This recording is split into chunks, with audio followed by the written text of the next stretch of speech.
What's going on, guys? Fancy Stock Exchange here. Bringing another episode of our ADP Battle series, the 14th installment. Wow, time flies.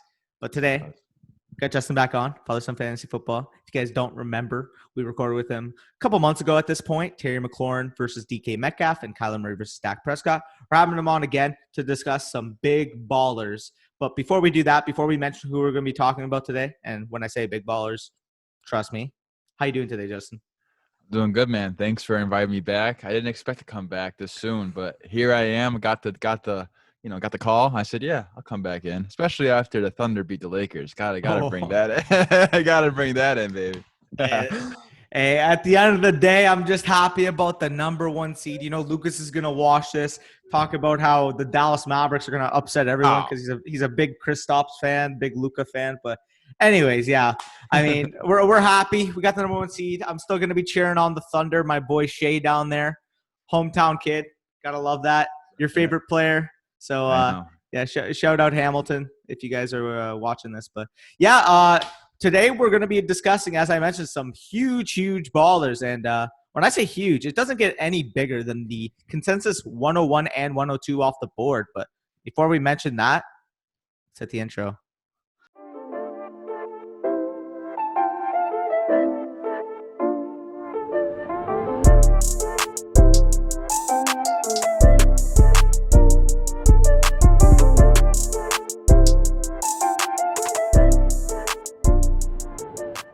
Okay, so as I kind of preluded to before the intro, we're going to be talking about the top two picks in fantasy football currently, and that's going to be Christian McCaffrey and Saquon Barkley. So as I alluded to, Christian McCaffrey is currently going off the board as the RB1, the 101 off the board, the king of the fantasy football landscape, and Saquon Barkley is going off as the RB2, the 102, so not too far behind him. So I'll let you start off because you're actually going to go with Barkley, and then I'm going to rebuttal and say why it's Christian McCaffrey. But you can make your case before I go.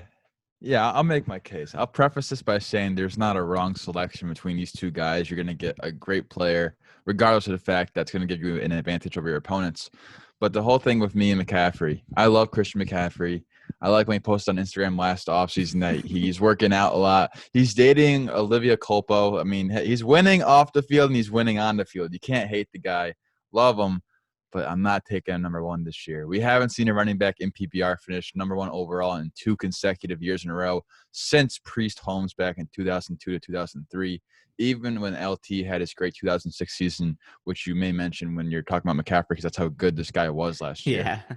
I mean, I'm going to take the history. It says we haven't had it happen in such a long time. McCaffrey could very well beat that history, but I'm going to take that and say it's not going to be him finishing running back 1. He's still going to finish top 3 running back. I don't see how he doesn't do that. But I believe that Saquon Barkley is the guy that can be the running back 1 overall this year. Last season, before his high ankle sprain, he rushed for 227 yards and a score in his first 2 games. And people, it's a high ankle sprain. These things are crucial to running backs and wide receivers. You have to move. And when I have a high ankle sprain, it doesn't help you out with moving at all. It actually inhibits you. And he was supposed to miss like 6 to 8 weeks, but he missed like 2 weeks and came back early because this dude's just not human. You look at me. Saquon Barkley, I don't know what you're doing. Wasn't even healthy. Week 7 came back and in week 15, but despite playing hurt, he still finished as a running back 10 last year in PPR formats. Upgraded our offensive line. Andrew Thomas, I believe, is a big help. And also you're going to have everyone healthy with Engram healthy, Shepard, Tate, Saquon. They can't really play against the run now because Daniel Jones didn't look too bad last offseason. And then 2 seasons ago, when Saquon was a rookie, he had 385.8 fantasy points. Christian McCaffrey had 385.5, and he only had 3 fewer targets than McCaffrey that year as a rookie. Now you bring in your former boy, Jason Garrett, into town. Disgusting. I mean, he's gross. He's going to be on the sidelines clapping. I will say, though, that does work in Barkley's favor because if we're talking about pure volume, I'm sure you're going to mention that. Yeah. Jason Garrett's career average pass to run split over the last 3 years, so 2017 to 2019, is 55 to 45, which if you paced it last year would have been one of the most run-heavy offenses in the league. But yeah, screw Garrett. Screw Garrett, but he did help Zeke become the leading rusher in the league in 2016 and 2018. Now you give him into Saquon. You see what he wants to do with a bell cow back like Zeke. He's got Saquon, who I believe is a better talent than Zeke. I believe Zeke's great, though. I'm not going to say Zeke's not good. I just believe that Saquon is just something special. And you're going to best believe he's going to want to run the ball a lot and get this guy involved. So I believe there's a higher chance that Saquon sees more work this year. And there's also a higher chance that CMC sees less work because last season, I don't believe it's that sustainable based on they added in Robbie Anderson, new coaching staff, new offensive coordinator.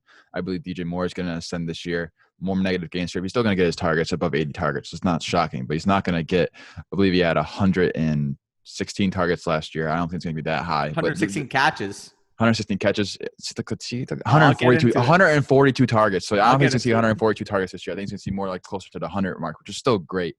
And also, you have some positive regression working on Saquon Barkley's side. So Saquon Barkley has run cold near the end zone his 2 years in the league. He's converted just 6 out of his 23 carries, which is 26.1% inside the 5-yard line for a touchdown. And then 6 out of 14, which is 42.8% of his carries from the 1 to 2 yard lines. The league average rates in those spans is 47.3% and 54.5%. So he's due for some positive regression, which I like to see because he hasn't yet hit his ceiling, and the injury is making people kind of go off of him. But the profile, everyone knows it. It's one of the best of all time. I believe he's the best running back prospect of all time. And even with that high ankle sprain, he was still 6th in yards created last year and 7th in yards created per touch. If you want to count him out this year, I believe you're missing out. And I'm going to bet against history that McCaffrey won't finish as running back one this year. And I believe it's going to be Saquon Barkley. But go ahead. Give me what this man did last year. I'm just going to say you can't be copy-pasting these stats because it's so unsustainable. But it's not about copy and pasting the stats. It's about, I guess you can't argue history on your end, but I'm not going to argue math on my end because the math is in Christian McCaffrey's favor. But let me break down Christian McCaffrey because we all know how much of an animal Christian McCaffrey is. So, I mean, for me, he is the undisputed king of the fantasy football landscape. He's got his crown. He's got his cape, whatever they fucking wear, that little cape thing, the robe, I don't know. And he's got a staff because he's sitting on that throne. But, man, 29.5 PPR points per game last year. The next closest player averaged just less than 9 points per game, less per game. So Dalvin Cook averaged 20.8 points per game last year, which was the next closest. How? But again, I alluded to it, but McCaffrey's 471.1 PPR points last year were second all time, trailing only the great 2006 LaDainian Tomlinson, where he put up 481.1 PPR points. The difference, LT needed 31 total touchdowns to do that. McCaffrey only needed 19 to do what he did last year. That's how talented, that's how involved he is in his offense. Again, buoyed by an NFL record, 116 receptions from the running back position. McCaffrey is only the third player in history of the NFL, to get 1,000 yards rushing and 1,000 yards receiving in a season. The last person to do that was in 1999, Marshall Faulk, who a lot of people actually compare McCaffrey to. So at the end of the day, he is the new coming of Marshall Faulk. He had 2 games all season last year where he failed to record 20 PPR points. Now, I understand Barkley was hurt last year, but Barkley only crossed 20 fantasy points in 5 of the 13 games that he played. He only crossed 20 in 5. McCaffrey failed to cross 20 in 2 out of 16. So, I mean, I love Barkley. I mean, as a talent, he's easily in the top tier. But, man, in terms of usage, in terms of passing consistency, in terms of overall goal line efficiency, what we saw from McCaffrey last year, I mean, it's not a knock on Barkley. It's just McCaffrey is just that good. Like, to me, he's just McCaffrey tier. Okay, who's the next guy in fantasy football? That's how that's how it is at this point because that's how it was in 2019. I'm not going to say copy and paste what he did from 2019, but when we saw Saquon at his best, obviously we can say like he has a higher ceiling than what he did as a rookie. I understand that he can evolve as a player, but I mean, matching 29.5 fantasy points per game is just insane. People are going to point to that 2018 rookie season from Saquon. That was still 5.8 points per game less than what McCaffrey did last year, 24.1. You mentioned that. And in general, I mean, when you're comparing the situations, it's just McCaffrey. Everything about McCaffrey's situation is improving. Well, I'll get into the Barkley situation after. So when we're talking about McCaffrey, I mean, they improved on their offense. Last year's rankings, although McCaffrey was as good as he was, the offense ranked 20th in points per game, 14th in rush yards per game, and 20th in pass yards per game, with Kyle Allen at the helm. Now they're transitioning into a Joe Brady offense that saw Clyde Edwards-Helaire establish himself as a first-round pick and saw the LSU offense being number one in the nation last year en route to a national championship. And we saw that they signed Teddy Bridgewater in free agency. Now, not a game-changing quarterback, in my opinion, by any means, but definitely an upgrade over Kyle Allen. So for me, this is just a better offense equals more scoring opportunities. And with Barkley, I mean, his offensive line did improve with Andrew Thomas, but they also lost Nate Solder for the season when he opted out. I mean, as much as we want to say, oh, Nate Solder struggled, he's not that good, yada, yada. Like, yes, they added Matt Peart in the third round, but relying on a third-round raw rookie tackle. Again, I like Matt Peart a ton as a prospect, but he's too raw at this point to really make a significant impact for me, filling in for Nate Solder on that right side. And then not to mention, I mean, this is the main kind of concern. I actually have Barkley right now in half PPR at my 3. And this is why, I mean, talent-wise, it's hard to say that. But, man, when you're looking at the opening schedule, the first 10 weeks, everything's stacked against him. I'll show the schedule on the screen, but it'll show the defensive efficiency and the run defense efficiency on the screen right now. But his first 10 weeks, he has 2 positive matchups in run defense efficiency and only 3 positive matchups in defensive efficiency over the first 10 weeks of your season. And ultimately, like, yes, he's a talent. He's still going to be able to produce in those games, but realistically, that's going to hurt his overall ceiling, in my opinion, when he's facing those tough defenses like the 49ers, the Steelers, the Bears, the Eagles, the Bucks. Like, there's a ton of really good run defense on that schedule that ultimately here, I just can't fade a player in McCaffrey who is a combined RB1 wide receiver 1 package at the 101 spot. But yeah, it's just McCaffrey to me. Like, it's easy to say, but man, like I can't fade him. I can't tell you you're wrong on that. Like, what he did last season was literally historical. And that's what I'm going to bet against is I don't think that's going to be a sustainable rate. 29 points per game is insane.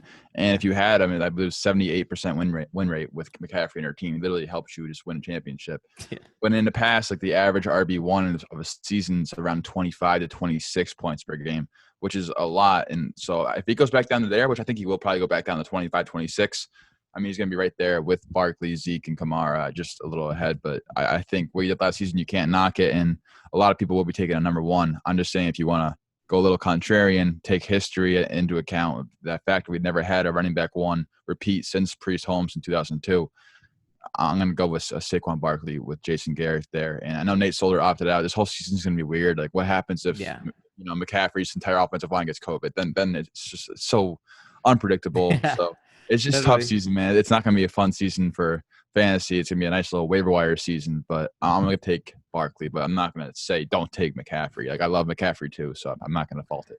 That's fair. So after that argument, I will be taking McCaffrey. Justin will be taking Barkley. I mean, as split as you can get. You guys heard both of our reasonings. Now we're going to segue into the second argument of the video of our 2-argument ADP battles every single week. But it's actually another top debate, argument to be had, and that's Davante Adams versus Tyreek Hill. A couple more bangers just for you guys. We want to bless you guys on this channel, but we're going to talk about Davante Adams, who's currently going off the board as the wide receiver 2 at the 202, while Tyreek Hill's going off as the wide receiver 3 at the 206. So I'll start this one off. I mean, just talking about the ADPs as well. Like, normally you don't see the wide receiver 2 and 3 going off like in the early to mid second round. But I mean, everybody knows at this point, everybody and their mothers know that you got to lock up RBs early. So that's ultimately probably why their ADPs pushed down. But I'm here to argue why Davante Adams is actually my wide receiver 1 on the season. Like, I am all in on Davante Adams being that guy.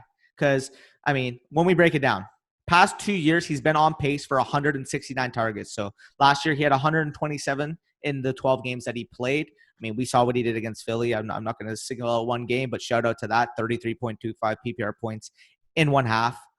that's a ceiling.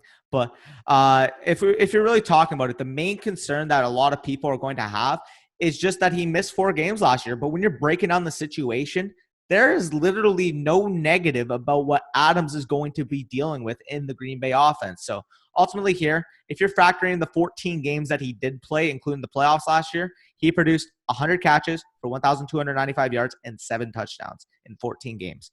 Crazy pace. So with Adams, he's the only player, really, in my opinion, who can really contend with Michael Thomas to lead the league in targets. His 30.3 market share in the games he played in 2019 ranked 3rd in the league. And he presents more touchdown upside, in my opinion, than any of the tier 1 receivers. Because when he's healthy, he's basically a lock as Aaron Rodgers' number 1 red zone weapon to score 10-plus touchdowns. Again, we saw it in 2018, 13 touchdowns. He has that level of upside. So ultimately, with Davante Adams, you're guaranteed a 16-game target floor of 160. I mean, he's literally the only threat, especially with, I'm not going to mention Devin Funchess like really impacting his stock. But he opted out. Exactly. I was going to say that. He opted out. Freaking Marquez Valdes-Scantling, Alan Lazard, Jimmy Graham, the only even source of a red zone threat, is gone as well. So the wide receiver 2 on that team is basically their running back and Aaron Jones. So, I mean, ultimately here, if he's playing that 16 games and Aaron Rodgers' touchdown percentage can raise from 4.6%, which it was at last year, to near about his 6% career average, he's going to hit that 10 touchdown. And if you actually looked at his overall touchdown percentage from last year, it was only 6% compared to his 13.8% combined average the 3 years prior, in 12%, 13.5%, and 16% in 2018. So, I mean, all the signs are saying that Davante Adams is going to raise back to his 2018 pace, where he was the wide receiver 1 on points per game, wide receiver 2 overall, I believe. So what are your thoughts? Because I know you do actually agree on Davante Adams being the pick here. I do agree. I'm glad you had that little touchdown percentage stat of how low this guy was last year. People can knock Davante Adams for all he wants, but everyone knew going to the NFL draft, they got to get a wide receiver because they have no one else except for Davante Adams. The only person that didn't know that was who was making these picks for the Packers. So no more competition at it. And now you get Funchess to opt out, who was the free agent signing. So it's Davante Adams and friends. And then you get some Aaron Jones in there. But 83.3 yards per game last year was 5th in the league. It's definitely possible he sees 200 targets this year. Definitely has the upside. He's one of, I believe, 2 wide receivers in the NFL that can see a 30% target share this year. Now you're seeing less people get to those high market shares of targets, but Davante Adams, like, I want someone to try to give me a case where he doesn't get this target share. Everyone wants opportunity. Davante Adams' nickname is opportunity. He's going to give it to you. He was 5th in yards per pass route too, so he's getting down the field on his routes.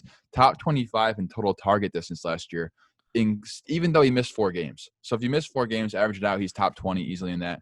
4th in hog rate, which is targets per snap, and over the Packers' final 10 games, including the playoffs, Adams accounted for 50% of the receiving touchdowns on the offense, 41% of the receiving yards, 34% of the receptions, and 33% of the targets in that offense.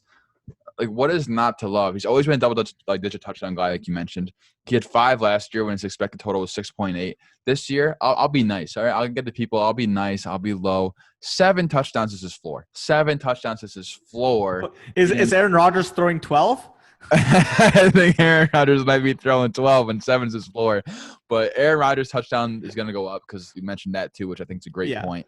And then it's just, don't overthink it. Wide receiver 1, I'm okay with that. I don't have him as my wide receiver 1. I have him as my wide receiver 2 or 3. But I have Julio as my number 1 just because I want to be a little different too. But I love the case for him as number 1. I'm not going to fault anyone who says that because this dude literally has the highest floor outside of Michael Thomas. Maybe he's the same floor as Michael Thomas, but a higher ceiling. I love Davante Adams this year. Tyreek Hill, love him too, but he's not going to be a sure safe thing every week. Like, Tyreek Hill will give you dud weeks.